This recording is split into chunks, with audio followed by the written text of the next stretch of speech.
ಎಲ್ಲರಿಗೂ ನಮಸ್ಕಾರ. ನಾನು ಮನಮೋಹನ್. ಈಗ ಜೇನಿನ ಸೀಸನ್ ಮುಗೀತಾ ಬಂತು, ಇನ್ನು ಜೇನು ಎಲ್ಲ ಖಾಲಿ ಆಯಿತು. ಇನ್ನು ಅದರ ಎರಿಯನ್ನು ಯಾವ ರೀತಿ ತೆಗೆಯುವುದು ಅಂತ, ಅದು ಈ ಅಭಾವ ಕಾಲ ಬರುವ ಮುಂಚೆ ನಾವು ಯಾವ ರೀತಿ ಅದಕ್ಕೆ ರೆಡಿ ಮಾಡಬೇಕಂತ, ನಾವು ಪ್ರಕೃತಿಯಲ್ಲಿ ಸಿಕ್ಕಿದ ಜೇನನ್ನು ಯಾವ ರೀತಿ ತೆಗಿಬೋದು ಅಂತ. ಇಲ್ಲಾಂದರೆ ನಾವು ಈ ಸೀಸನ್ನ ಟೈಮಲ್ಲಿ ನಾವು 3 ಸೂಪರ್ 4 ಸೂಪರ್ ಎಲ್ಲ ಇಟ್ಟಿರ್ತೇವೆ. ಆ ರೀತಿ ಇದ್ದರೆ ನಮಗೆ ಆ ಪೆಟ್ಟಿಗೆಯಲ್ಲಿ ಜೇನು ಆಗೋದಿಲ್ಲ. ಅದಕ್ಕೆ ನಾವು ಅದನ್ನು ಈ ಅನ್ಸೀಸನ್ ಬರುವಾಗ ಈಗ ಮುಂಚೆ ನಾವು ಅದನ್ನು ಎಲ್ಲ 3 ಸೂಪರ್ ಇದ್ದರೆ 2 ಸೂಪರನ್ನು ತೆಗೆದು ನಾವು ಸಿಂಗಲ್ ಸೂಪರ್ ಮಾಡೋದು. ಆಗ ಅದರಲ್ಲಿದ್ದ ನೊಣಗಳೆಲ್ಲ ಒಂದು ಸೂಪರಲ್ಲಿ ಕೂತ್ಕೊಂಡು ಫುಲ್ಲು ನೊಣ ಇರ್ತದೆ. ಫುಲ್ ನೊಣ ಇರುವಾಗ ಅದರಲ್ಲಿ ಸ್ವಲ್ಪ ಜೇನು ಸಿಕ್ಕಿದ್ದನ್ನೆಲ್ಲ ಈ ಒಂದು ಸೂಪರಲ್ಲಿ ಸ್ಟಾಕ್ ಮಾಡ್ತದೆ. ಆಗ ಅದರಲ್ಲಿ ಎಷ್ಟು ಜೇನು ಸಿಕ್ಕಿದರೂ ಕೂಡ ಈ ಒಂದು ಸೂಪರಲ್ಲಿ ಸ್ಟಾಕ್ ಮಾಡ್ತದೆ. ಆಗ ನಮಗೆ ತೆಗಿಲಿಕ್ಕೆ ಕೂಡ ಸುಲಭ ಆಗ್ತದೆ. ಆಗ ಅದರ ಕ್ವಾಲಿಟಿ ಕೂಡ ಬರ್ತದೆ. ಇಲ್ಲಾಂದರೆ ನಾವು 3 ಸೂಪರ್ ಇದ್ದರೆ ಅದಕ್ಕೆ ಸ್ವಲ್ಪ ಜೇನು ಸಿಗುವುದು, ಅಲ್ಲಿ ತುಂಬಿಸ್ತದೆ. ಮತ್ತು ಆ ಗೂಡನ್ನು ಅದನ್ನು ಟೆಂಪರೇಚರ್ ಅಡ್ಜಸ್ಟ್ ಮಾಡಲಿಕ್ಕೆ ಅದಕ್ಕೆ ತುಂಬ ಜೇನು ತಿನ್ನಬೇಕಾಗ್ತದೆ. ಆಗ ಜಾಗ ಜಾಸ್ತಿ ಇದ್ದರೆ ಅದಕ್ಕೆ ತಿಂದು ಕೂಡ ವೇಸ್ಟ್ ಆಗ್ತದೆ ಜೇನು. ಅದಕ್ಕೆ ನಾವು ಅದರ ಗೂಡನ್ನು ಆದಷ್ಟು ಚಿಕ್ಕದು ಮಾಡಿ ಅದರ ಸೂಪರನ್ನೆಲ್ಲ ತೆಗೆದು ಅದನ್ನು ಸಿಂಗಲ್ ಸೂಪರ್ ಮಾಡೋದು. ಆಗ ಫುಲ್ ನೊಣ ಇರ್ತದೆ. ಆಗ ನಮಗೆ ಪ್ರಕೃತಿಯಲ್ಲಿ ಸ್ವಲ್ಪ ಜೇನು ಸಿಕ್ಕಿದರೂ ಕೂಡ ಇದರಲ್ಲಿ ತಂದು ಸ್ಟಾಕ್ ಮಾಡ್ತದೆ. ಅದಕ್ಕೆ ಬೇಕಾಗಿ ಯಾವ ರೀತಿ ತೆಗೆಯೋದು ಅಂತ ಫಸ್ಟೇ ನಾವು ಈ ಟೈಮಲ್ಲಿ ಸ್ವಲ್ಪ ಜೇನು ಇರ್ತದೆ. ಆ ಜೇನನ್ನೆಲ್ಲ ತೆಗೆದು ಒಂದು ಕೆಳಗಿನ ಸೂಪರಲ್ಲಿ ಜಾಸ್ತಿ ಇರ್ತದೆ, ಮೇಲಿನ ಸೂಪರಲ್ಲಿ ಅಷ್ಟು ಇರುವುದಿಲ್ಲ. ಎಲ್ಲ ಸೂಪರ್ನ ಜೇನನ್ನು ತೆಗೆದು ಒಂದು ಸೂಪರ್ ಇಡೋದು. ಒಂದು ಸೂಪರ್ ಇಟ್ಟು ಮುಚ್ಚಳ ಇಟ್ಟು ಅದಕ್ಕೆ ಒಂದು ಪ್ಲಾಸ್ಟಿಕ್ ಹಾಕಿ ಇಡೋದು. ಈ ಸಲ ಬೇಗ ಮಳೆ ಬಂದ ಕಾರಣ ಸ್ವಲ್ಪ ಜೇನು ಕೂಡ ಕಡಿಮೆ. ಈ ಮಳೆ ಜಾಸ್ತಿ ಬಂದ ಕಾರಣ ಅಷ್ಟು ಜೇನು ಬರಲಿಲ್ಲ. ಆದರೂ ಎವರೇಜ್ ಒಂದು 10 kg ಬಂದಿದೆ. ತುಂಬ ಕಡಿಮೆ ಅಂತಲ್ಲ, ಯಾರಿಗೂ ಲಾಸ್ ಆಗಲಿಕ್ಕಿಲ್ಲ, ಅಷ್ಟು ಎಲ್ಲರಿಗೂ ಜೇನು ಆಗಿದೆ. ಸರಿಯಾದ ಈ ಮಳೆ ಎಲ್ಲ ಬಂದು ಹೋಗ್ತಿದ್ರೆ ತುಂಬ ಒಂದು 20-25 kg ಎವರೇಜ್ ಬರ್ತಿತ್ತು. ಅಷ್ಟು ಹೂಗಳು ಬೇಕಾದಷ್ಟು ಕುಂಟಾಲ ಮತ್ತು ಬೇರೆ ಮರಗಳು ಈ ಹೂ ಬಿಡದ ಮರಗಳು ಕೂಡ ಈ ಸಲ ಹೂ ಬಿಟ್ಟಿದೆ. ಆ ಕಾರಣ ತುಂಬ ಜೇನು ಸಿಗ್ತಿತ್ತು. ಆದರೆ ಅದು ಪ್ರಕೃತಿಯನ್ನು ಹೊಂದಿಕೊಂಡಿರುವುದು. ನಾವು ಅದಕ್ಕೆ ಹೊಂದಿಕೊಂಡು ಹೋಗುವುದು ಅಷ್ಟೇ. ನಮಗೆ 10 kg ಸಿಕ್ಕಿದ್ರೂ ಕೂಡ ಸಾಕಾಗ್ತದೆ. ಅದನ್ನು ಮೇಂಟೆನೆನ್ಸಿಗೆ ಏನು ತೊಂದರೆ ಆಗಲಿಕ್ಕಿಲ್ಲ. ನಾವು ಅದನ್ನು ಇನ್ನು ಬರುವ ವರ್ಷ, ಈ ವರ್ಷದ್ದು ಇಲ್ಲಿಗೆ ಮುಗೀತು. ಈ ವರ್ಷದ ನಮ್ಮ ಜೇನೆಲ್ಲ ಒಂದು ರೌಂಡ್ ತೆಗಿಬೋದು. ಇನ್ನು ಒಂದು ರೌಂಡ್ ತೆಗಿಬೇಕಾದ್ರೆ ಈ ರೀತಿ ಮಾಡಿದರೆ ಮಾತ್ರ ನಮಗೆ ಜೇನು ತೆಗಿಲಿಕ್ಕೆ ಆಗೋದು. 3 ಸೂಪರ್ ಇದ್ದದನ್ನು ಒಂದು ಸೂಪರ್ ಮಾಡಿ ಬಿಡೋದು. ಮತ್ತು ಅದರ ಇದ್ದ ಮೇಣವನ್ನೆಲ್ಲ ಈ ರೀತಿ ಕಟ್ ಮಾಡಿ ನಾವು ಸ್ಟಾಕ್ ಮಾಡಿ ಇಡೋದು. ಕಟ್ ಮಾಡಿ ಮೇಣ ಮಾಡೋದು. ಈ ರೀತಿ ಎರಿಯನ್ನು ಕ್ಲೀನ್ ಮಾಡೋದು.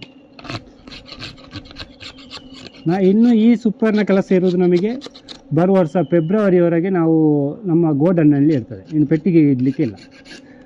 ಇನ್ನೊಂದು ಲಾಸ್ಟಿಗೆ ಇದು ಜೇನೆಲ್ಲ ತೆಗೆದಾದ ಮೇಲೆ ಇನ್ನೊಂದು ಸಾಧಾರಣ ಈಗ ಮೇ, ಇನ್ನು ಜೂನಲ್ಲಿ ಮಳೆ ಬರ್ತದೆ. ಮಳೆ ಬರುವಾಗ ನಾವು ಇನ್ನು ಒಂದು ಸೂಪರ್ ಬಿಟ್ಟಿರ್ತೇವೆ. ಅದನ್ನು ಸೂಪರನ್ನು ತೆಗೆದು ಗೆರಟೆ ಇಟ್ಟು ಅದಕ್ಕೆ ಮತ್ತೆ ಸಕ್ಕರೆ ನೀರು ವಾರಕ್ಕೊಮ್ಮೆ ಕೊಡ್ತಾ ಬರಬೇಕು. ಎರಿಯನ್ನೆಲ್ಲ ತೆಗಿಬೇಕು. ಆಗ ನಮಗೆ ಬರುವ ವರ್ಷಕ್ಕೆ ನಮಗೆ ಒಂದು ಕುಟುಂಬದಿಂದ 4-5 ಕುಟುಂಬ ಮಾಡಲಿಕ್ಕೆ ಆಗ್ತದೆ. ವಾರಕ್ಕೊಮ್ಮೆ ಸಕ್ಕರೆ ನೀರು ಕೊಡ್ತಾ ಬಂದರೆ ಇನ್ನೂ ಅಷ್ಟು ಕೆಲಸ ಇರೋದಿಲ್ಲ. ಜೇನು ಕೃಷಿಯಲ್ಲಿ ಇನ್ನೂ ಅಷ್ಟು ದೊಡ್ಡ ಕೆಲಸ ಏನಿಲ್ಲ. ಇದ್ದ ಜೇನನ್ನು ತೆಗೆದು ಮತ್ತು ಅದಕ್ಕೆ ಪ್ಲಾಸ್ಟಿಕ್ ಎಲ್ಲ ಹಾಕಿ ಮತ್ತು ಇನ್ನು ಜೂನಲ್ಲಿ ಸಕ್ಕರೆ ನೀರು ಕೊಟ್ಟರೆ ಆಯಿತು. ಮಳೆ ಜಾಸ್ತಿ ಆಗುವಾಗ ಸಕ್ಕರೆ ನೀರು ಸ್ಟಾರ್ಟ್ ಮಾಡಿದರೆ ಆಯಿತು. ಒಮ್ಮೊಮ್ಮೆ ಈ ಸಲ ಸ್ವಲ್ಪ ಮಳೆ ಬರುವಾಗ ಸ್ವಲ್ಪ ಲೇಟ್ ಆಗಲಿಕ್ಕೆ ಚಾನ್ಸ್ ಉಂಟು. ಈಗ ಈ ಟೈಮಲ್ಲಿ ಬಂದ ಕಾರಣ ಆಗ ನಾವು ಸಕ್ಕರೆ ನೀರು ಕೊಡೋದನ್ನು ಕೂಡ ಸ್ವಲ್ಪ ಲೇಟ್ ಮಾಡ್ಬೋದು. ಆಗ ನಮಗೆ ಬರುವ ವರ್ಷಕ್ಕೆ ಕುಟುಂಬ ಬೇಕಾದಷ್ಟು ಆಗ್ತದೆ. ಇದ್ದ ಕುಟುಂಬ ಬಿಟ್ಟು ಹೋಗೋದಿಲ್ಲ. ಆಗ ನಾವು ಈ ರೀತಿ 3 ಸೂಪರನ್ನು ಒಂದು ಸೂಪರ್ ಮಾಡಿದರೆ ಮೇಣದ ಚಿಟ್ಟೆ ಕೂಡ ಬರುವುದಿಲ್ಲ ನಮ್ಮ ಪೆಟ್ಟಿಗೆಗೆ. ಅದು ಫುಲ್ಲು ಕ್ಲೀನಾಗಿ ಇಟ್ಟುಕೊಳ್ತದೆ. ನೊಣಗಳು ಫುಲ್ ಇದ್ದ ಕಾರಣ ಏರಿಗಳೆಲ್ಲ ಕ್ಲಿಯರ್ ಇರ್ತದೆ. ಮತ್ತು ಮೊಟ್ಟೆಗಳೆಲ್ಲ ಈ ಟೈಮಲ್ಲಿ ಎಲ್ಲ ಈ ಮಳೆ ಬರುವ ಟೈಮಲ್ಲಿ ರಾಣಿ ಮೊಟ್ಟೆ ಇಡೋದನ್ನು ಕಡಿಮೆ ಮಾಡ್ತದೆ. ಮತ್ತು ಮಳೆಗಾಲದಲ್ಲಿ ಅದಕ್ಕೆ ಮರಿಗಳಿಗೆ ತಿನ್ನಲಿಕ್ಕೆ ಕೊಡಲಿಕ್ಕೆ ಸಾಧ್ಯ ಇಲ್ಲ ಅಂತ ಅದಕ್ಕೆ ಬೇಕಾಗಿ ಮೊಟ್ಟೆ ಇಡೋದನ್ನೇ ಕಡಿಮೆ ಮಾಡ್ತದೆ. ಒಂದು ಏಪ್ರಿಲ್ ನಂತರ ಸ್ವಲ್ಪ ಪ್ರಮಾಣ ಕಡಿಮೆ ಮಾಡ್ತದೆ. ಮತ್ತು ಮಳೆ ಬರ್ತದೆ ಅಂತ ಪ್ರಕೃತಿಯ ನಿಯಮ ಅದಕ್ಕೆ ಗೊತ್ತಿರ್ತದೆ. ಅದಕ್ಕೆ ಬೇಕಾಗಿ ಅದು ಮೊಟ್ಟೆಯನ್ನು ಕಡಿಮೆ ಮಾಡಿ ಆ ಮೊಟ್ಟೆ ಇಡುವ ಜಾಗದಲ್ಲೆಲ್ಲ ಜೇನನ್ನು ಸಂಗ್ರಹ ಮಾಡ್ತದೆ.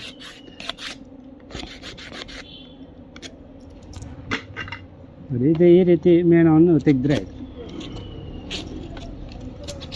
ಇನ್ನು ಇದನ್ನು ಕರಗಿಸಿ ಮೇಣ ಮಾಡೋದು. ಇನ್ನೊಂದು 10 ದಿವಸದೊಳಗೆ ಮಾಡಬೇಕು. ಇಲ್ಲಾಂದರೆ ಇದು ಮೇಣದ ಚಿಟ್ಟೆ ಬಂದು ಎಲ್ಲ ಮೇಣಗಳು ಹಾಳಾಗ್ತದೆ. 10 ದಿವಸದಲ್ಲಿ ಕ್ಲೀನ್ ಇದು ಬಿಸಿ ಮಾಡಿ ನಾವು ಮೇಣದ ಸೀಟ್ ಮಾಡಿದರೆ ಕ್ಲಿಯರ್ ಆಗ್ತದೆ.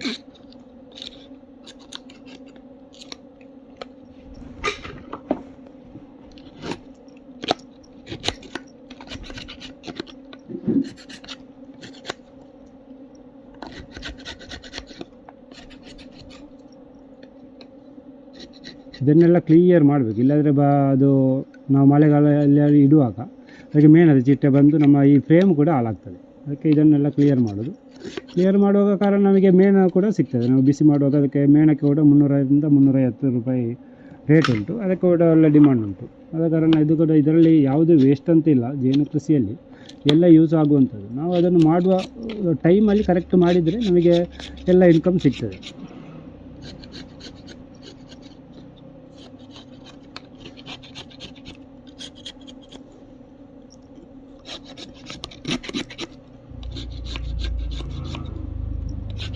ಪ್ರತಿ ವರ್ಷ ಕೂಡ ಈ ರೀತಿ ಮಾಡೋದು.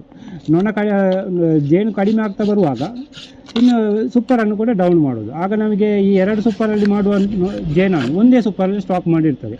ಆಗ ಅದರ ನೀರಿನಂಶವನ್ನೆಲ್ಲ ತೆಗೆದು ಸೀಲ್ ಮಾಡ್ತದೆ. ಇಲ್ಲಾಂದರೆ ಅಲ್ಲಲ್ಲಿ ಸ್ವಲ್ಪ ಜೇನು ಮಾಡಿ ಕ್ವಾಲಿಟಿ ಕೂಡ ಹೋಗ್ತದೆ. ನಮ್ಮ ಅಷ್ಟು ಜೇನು ಕೂಡ ಕ್ವಾಲಿಟಿ ಸಿಗೋದಿಲ್ಲ, ನೀರಿನಂಶ ಜಾಸ್ತಿ ಸಿಗ್ತದೆ. ಈ ರೀತಿ ಮಾಡಿದರೆ ಒಳ್ಳೆಯದಾಗ್ತದೆ. ನೋಡಿ, ಈ ರೀತಿ ನಾವು ಮೇಣವನ್ನು ತೆಗೆದು ಈ ರೀತಿ ರಾಶಿ ಹಾಕಿದರೆ ಅದರಲ್ಲಿ ಸ್ವಲ್ಪ ಜೇನಿನಂಶ ಇರ್ತದೆ. ಅದನ್ನೆಲ್ಲ ಈ ಜೇನುನೊಣಗಳು ತಿಂದು ಹೋಗ್ತದೆ. ಆಗ ನಾವು ಜೇನು ವೇಸ್ಟ್ ಆಗಲಿಕ್ಕಿಲ್ಲ, ಅದನ್ನು ಕೂಡ ಅದು ತಿಂದು ಹೋಗ್ತದೆ. ಅದೊಂದು 2 ದಿವಸ 3 ದಿವಸ ಹೀಗೆ ಬಿಟ್ಟರೆ ಆಯಿತು.